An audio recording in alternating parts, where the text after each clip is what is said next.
This story is about something that happened 10 years ago in my village. One day we heard the sound of an ambulance and saw a crowd gather around some accident that occurred. The person lying on the stretcher was Mr. Kim. No one knew why he fainted.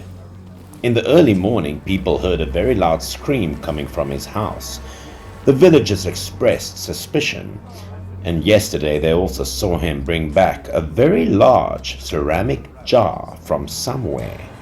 They suspected that what happened to Mr. Kim had something to do with that jar. After the ambulance had left, the villagers still gathered and gossiped about it.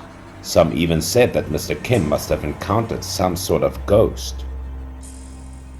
Yesterday morning, Mr. Kim alone carried a hoe to the cornfield area to hoe and sow new seeds. This area was along the riverside in the village. The land was barren, only suitable for growing corn, and Mr. Kim was plowing the land with great enthusiasm. Suddenly the handle of the hoe seemed to hit something. Mr. Kim stopped. He discovered something underneath. To prevent the hoe from breaking the object below, Mr. Kim used his hand to dig up the soil. Suddenly he was surprised. Below was a black ceramic jar. People like Mr. Kim knew very well that this was an antique jar because the local government had reported that his village area had many antiques, and people who could dig antiques were going to be paid a huge amount of money. It took a while for Mr. Kim to dig up the jar. He poured out all the soil inside, but at the moment he didn't notice that there was some strange debris inside. He was quite nervous. Mr. Kim quickly slung the jar over his shoulder, hoping that no one would see it. Then he took it home, full of joy because this time he believed he was gonna get rich. When he got home, to prevent some snoopers from stealing the jar, Mr. Kim left it in the living room. That night, Mr. Kim lay awake thinking about what he would use the money for after he made his fortune, because he was so happy. He lay tossing and turning. His wife also urged him to go to sleep. At midnight, suddenly Mr. Kim smelled something rotten. He placed his hand on his nose because the smell was extremely bad. "Damn it! What's that smell? What stinks so? Did you fart?" Suspecting that his wife farted, Mr. Kim loudly asked her that. However, at this time his wife was also sleeping deeply. Just then, suddenly Mr. Kim heard someone's gasp coming from somewhere. Even stranger than that was when Mr. Kim heard the breathing sound coming from the living room. He started feeling worried. Could a thief be breaking into his house? Or are they intending to steal the jar? Thinking about that, Mr. Kim got out of bed. He reached for a flashlight to go out of the living room to check it out. As soon as the door of the living room was open, there was a hazy fog around. The inside of the living room was empty. There were no strangers at all. Mr. Kim looked around, not knowing where the breathing sound was coming from. The stench still wafted around the room.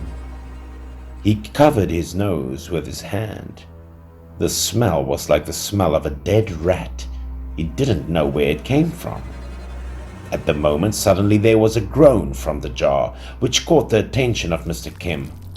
What was even stranger than that was that something black was protruding from the top of the jar. Mr. Kim was very surprised.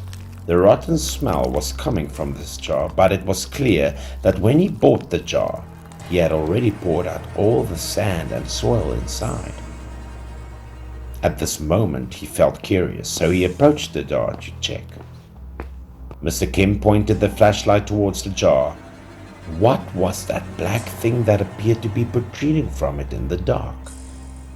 Right after that, he suddenly became terrified and speechless when he witnessed what was going on. A human head was protruding from the jar. Groaning came from it. He was now numb with his legs, Mr. Kim. He raised his eyes to look inside the jar, inside the long hair that covered the face. The face looked up at Mr. Kim, blood oozing from its eyes. A very scary picture. Mr. Kim shouted. The head also slowly emerged from the jar as Mr. Kim was so scared that his face became pale. He fell on his back for the first time in his life. He witnessed such a terrifying scene. The head emitted a stench accompanied by lifeless eyes. The mouth gradually opened wide. When it screamed, there was no tongue inside. Only then did Kim realize that inside that jar was only a moving head. He knew that he had encountered some sort of ghost, and the crumbs he spilled in the morning were his ashes, which made him even more terrified and worried. Then he felt his surroundings darken. The stench was still around, until his wife found out and called an ambulance. Later, Mr. Kim was discharged from the hospital. He was severely psychologically affected, but only for a while. The government also came and took away the jar because it was an antique dating back to ancient times. In the old days in Korea, there used to be scary customs that punished criminals. Some of them were death by jars containing poison. The victim would slowly disintegrate and die painfully when immersed in a jar. Because the stench was still clinging to his house, Mr. Kim decided to invite a shaman to come and banish the evil from this house. Unfortunately, his dream of changing his life was officially extinguished by that very scary experience.